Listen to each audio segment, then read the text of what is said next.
Sobra bang malaki yung more than 2 billion budget ng OVP? Well, actually, now that you mentioned it, ang 2 billion plus budget request ng OVP, mga triple po yan ng pinakamalaki pa yatang hiningi ng OVP during the previous administration. Okay, ma'am, other issue. Tungkol dun sa naging hearing ng budget ng OVP, nagulat ba kayo? Inappropriate ba yung naging behavior o actuation ni Vice President Sara dun sa valid na tanong nyo? May kaugnayan dun sa, ang pinag-uusapan pa naman yung libro na ang title ay Isang Kaibigan. Very inappropriate talaga. Nagitla nga ako physically, napaganon ako kasi nagtatanong ako una ng mukhang duplication ng appropriations for programs na gustong gawin ng kanyang opisina, pero katulad, so parang duplicating yung mga kasalukuyan ng mga programa ng mga departamento. And by the way, hindi ito yung unang pagkakataon na ni-raise ko yung issue yan. So, hindi pwedeng sabihin ngayon lang. Na-raise ko na rin yan dati, no, sa NTF-LCAC na, andyan naman na yung ganito at ganyang department, gumagawa ng ganyang mga programa in partnership sa mga LGU. So, bakit hindi dun na lang sa mga departments ilagak? Same principle dito sa OVP. At least nung simula, ang sagot niya ay magbabaw daw siya sa wisdom ng Kongreso kaugnay ng budget. Bagamat may pitik siya dun sa isang department na political daw. Yung pangalawang tanong ko, hindi na siya nagbabow down sa with wisdom of the Senate. At ang tinanong ko lang naman ay very fair din dahil may 100 million peso worth na programa, yung kanyang opisina, tungkol sa pagmumudmod ng mga 1 million bags sa mga bata sa mga hard-to-reach communities at may kasamang tree planting. At ang itinanong ko ay yung 10 million peso item within that 100 million peso program budget na magdi-distribute ng isang libro na siya ang sumulat pero gagamitin ang government funds, ang taxpayers' money para ipamudmod. So, napakatamang at tingin ko, dapat lamang natanong, pero gano'n ang naging sagot niya. So, ma'am, haharangin niyo ba yung 10 million allocation for that book na sinulat ni BP Sara? Well, first of all, at sinabi ko naman ito kay Chair Grace, at the proper time, magpo-propose ako ng amendment na yung mga items para sa mukhang duplicating programs ng kanyang opisina ay i-realign kung pwede dun sa mga departamento na may ganyang na mga programa or at the very least within OVP pero earmarked na magre-request lang ang OVP dun sa departamentong may ganyang programa na para ma-authorize gamitin sa ganyang programa ng departamentong yun. Kulang na nga yung masikip na nga yung fiscal space natin at laging kulang ang pera ng ating mga departamento lalo na sa ganyang mga social protection programs. Yung may kinalaman sa medical and burial, may kinalaman sa disaster resilience, may kinalaman sa trabaho at hanap buhay at saka isa pang item. And as for the 10 million peso item para sa libro, well, I think in principle improper request yan. Dahil kung meron kang sinulat na libro, kung ikaw ang sumulat niyan, hindi dapat gamitan ng government funds at taxpayers' money para ipamudmod. So, ma'am, ipapa-realign niyo yan? I think it's a proper item for realignment. Ma'am, parang dumating pa sa punto na sinumbatan kayo ni BP Sara doon sa hiningi niyong tulong during the campaign period. So, parang nagsisisi ka ba na hiningi mo pa yung tulong before? Ano naramdaman niyo nung sumbatan kay ni BP Sara? Ang naramdaman ko ay pagkagitla na naman. Ano naman ang kinalaman ng kwento niyang iyan na kwento na niya dati sa tinanong kong budget questions. Dinamay pa niya yung opening ceremony ng aming Akbayan Party Congress na wala rin kinalaman sa budget ng OVP. Ako po ay isang taong marunong tumanaw ng utang na loob, lalo na sa taong bayan.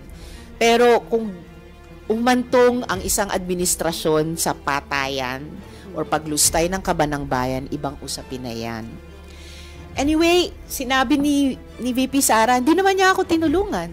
So, ano yung isinusumbat niya? Actually, ang alaala ko sa pagkita namin noon, kasi tuwing pupunta ako sa Davao, whether nung rep pa ako ng Akbayan sa House or ngayon nagtatrabaho sa Senado, SOP magko-courtesy call sa local chief executive. And what I remember very clearly nung 2016 pagkita namin, nagpasalamat ako sa kanya dahil sa suporta ng Davao City Government sa kampanya ng Akbayan laban sa aerial spraying at saka sa GMO. So yun yung pinaka-naalala kong usap namin, dalawang agricultural issue.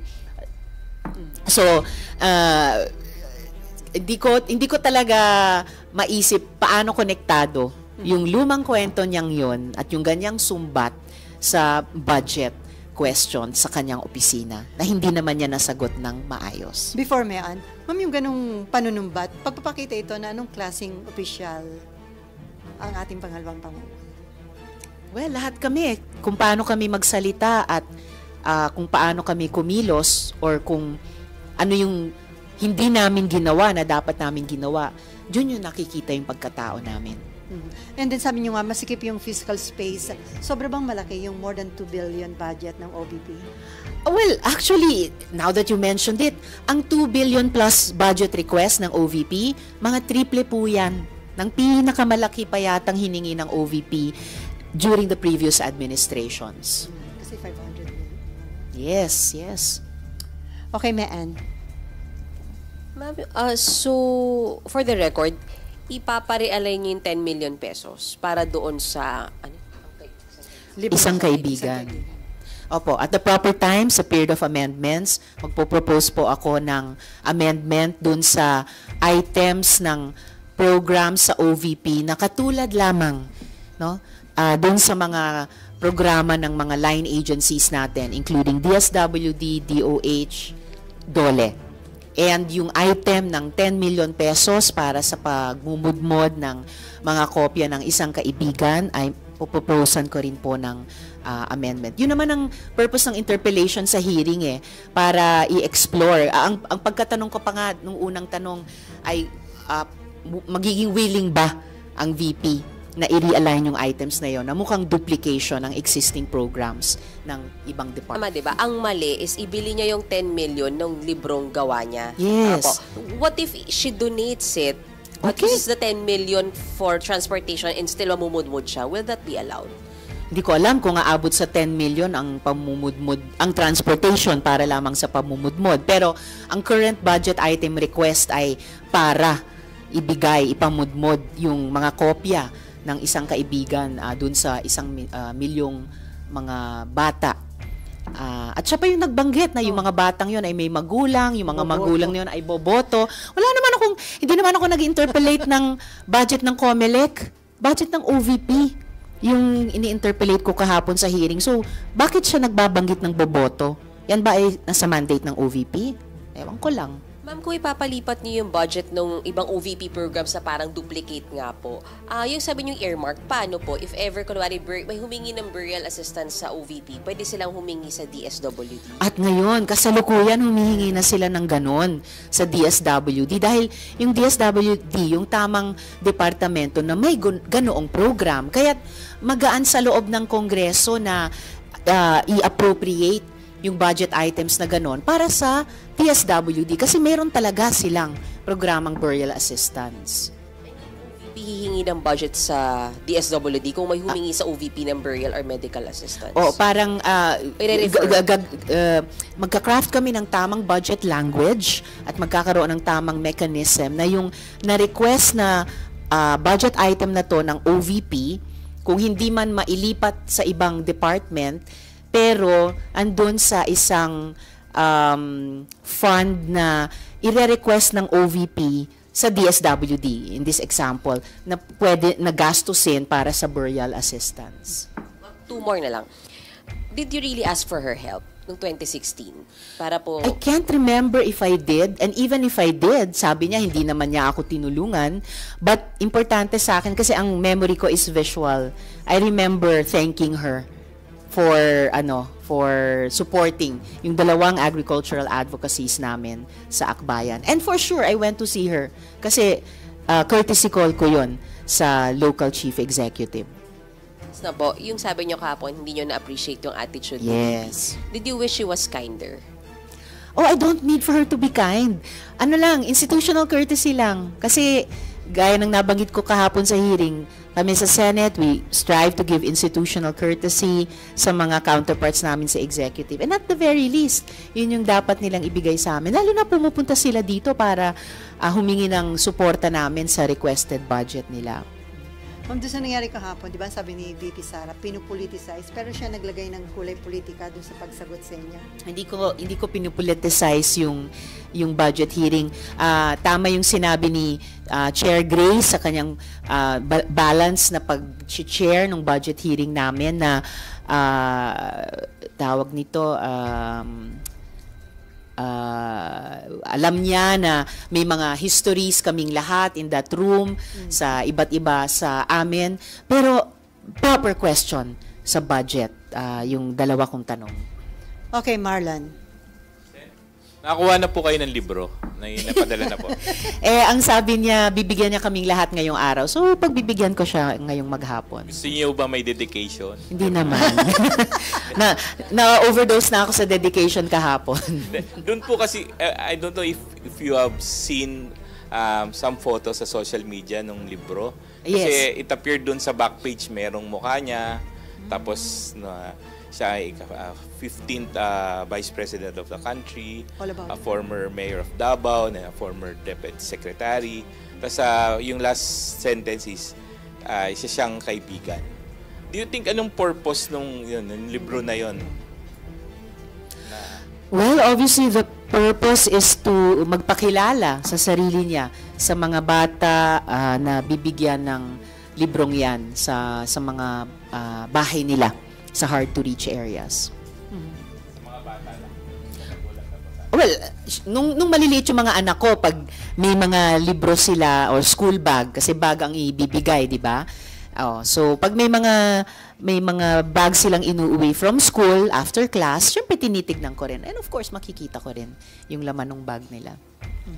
Sinasabi mo, ma'am, yung printing pala nun will cost 50 pesos per copy according to the Office of the Vice President. Kaya nag-allocate ng 10 million. Well, ang punto lang kasi, textbook ba yan? Approved ba ng DepEd? Naku, kung pag-usapan natin yung textbook problem ng DepEd, yung nakaraang 2 taon, ang daming problema, di ba? So, bakit inuna ang isang personally authored, kung siya ang sumulat niyan, personally authored na libro? 10 million. Maliit kung sa textbooks kabuang budget ng DepEd, pero hindi siya barya. At 10 million na galing sa buwis ng mamamayan. So, pera pa rin na hawak ng gobyerno na dapat tanungin ng Kongreso. Ma'am, kung alam nun, nung book na yon all about BP Sara, may nakikita kayo na ibang intention nun? Is it parang preparation for 2028? Possible? Well, hindi ko alam kung bakit paulit-ulit siya na nagsasabi ng politicizing kahapon. Basta, para sa akin, at kaya sinabi ko sa chair at sa pagdinig niya na tungkol ito sa pera ng bayan. It's not about you. Okay, Cecil, and then, Camille. Cecil. Senator, ang sabi po, karamihan po ng comments sa social media na yung pagka nagdi-distribute sa mga eskwelahan, usually pinadadaan sa mga board ng book board na tinatawag nila. And since siya yung dati nating kalihim sa edukasyon, tama po ba yung ganong procedure niya na meron siya nakahanda ng libro? Ito po ba isa sa mga itatanong ng Kongreso kung ito'y inaprubahan ng book board dahil po i-distribute sa mga eskwelahan? And to think na mga bata po ang magiging tatanggap nito. Kaya nga po, tama ba yung prosesong ginagawa nila ng office nila sa book na iyan? In the first place, requesting a budget item para sa isang personally authored na libro na hindi nga naman textbook. And kaugnay nung tanong nyo, pagdating dun sa bawat locality, dadaan nga ba sa local school board o kung may book board doon? Supposed to be ang libro sa mga bata ay pangunahing mandato ng DepEd dahil sa kanilang textbooks program. At lalo na kung malalaman natin sa pagdinig naman ng proposed budget ng DepEd na may underspending problem para sa textbooks ang DepEd, so lalong nagiging ironic na sa kabila nun, dun sa kabilang department na dating hawak nila, mayroong ganitong inappropriate budget request. Second question ko po. Okay. Kung halimbawa pong i-allow to ng Senado or ng Kongreso, ano po ang guarantee natin na hindi ito susundan ng iba? Kaya nga po hindi namin dapat sundan. Kaya nga po at the proper time in the period of amendments, ipopropose kong i-realign yung budget item na yon na 10 million. Okay, last 2 questions from Cecil and then Macon. Yes. Opo.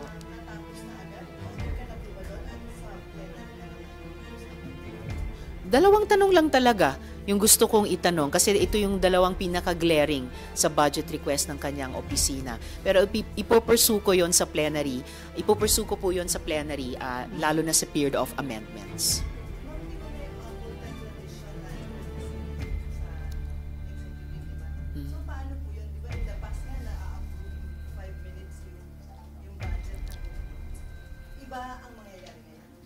Last year, hindi ko rin pinalampas yung OVP budget hearing dahil itinanong namin doon yung confidential and intelligence funds. And nagbunga po ito hanggang sa plenaryo ng Senate version.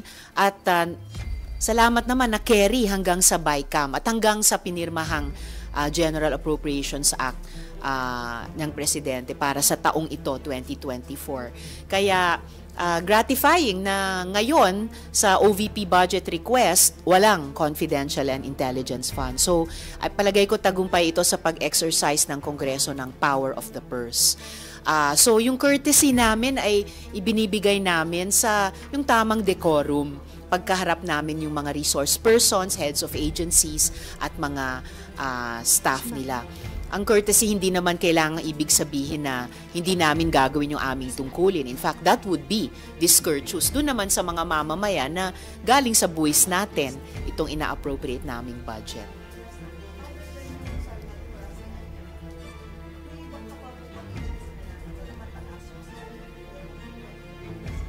At titignan po namin sa pagdinig ng bawat proposed budget ng mga agencies. At least dahil sa interventions namin, lalo na sa simula ng Senate minority kasama ng Minority Leader Sen. Coco Pimentel, at least talagang na-shine na ng spotlight, lalo na yung confidential funds na ironically mas maluwag pa ang pag-treat doon kesa pa sa intelligence funds sa ating budget process. So, magandang area na nabuksan namin yan, yung debate laban sa Confi and Intel funds para sa patuloy na budget reforms sa panig namin sa Kongreso, and na ang outcome sana ay alang-alang sa mamamayan at taxpayers, mas tamang pag-appropriate at paggastos ng pera ng ating bayan. 12:04 na, so last question from Macon and then Daniel. Habol si Daniel.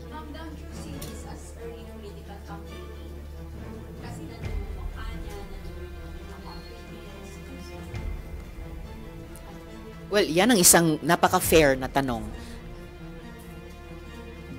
Na walang sagot. Maraming nagtatanong nun. Tinanong nyo yan at very fair na tanong yan at nababasa ko po sa comments ng maraming netizens natin. At actually kaugnay sa isang tanong kanina na bakit ngayon lang, 'di ba? Kung talagang magmumudmod ng libro sa mga bata, bakit ngayon lang? Bakit hindi nung 2022 or nakaraang taon? Bakit ngayon? Siguro yung mga nagtatanong ng gano'n ay naiisip, ngayong taon ay bisperas ng isang importanteng proseso. Kaya ko sinabing fair question at maraming nagtatanong po nun.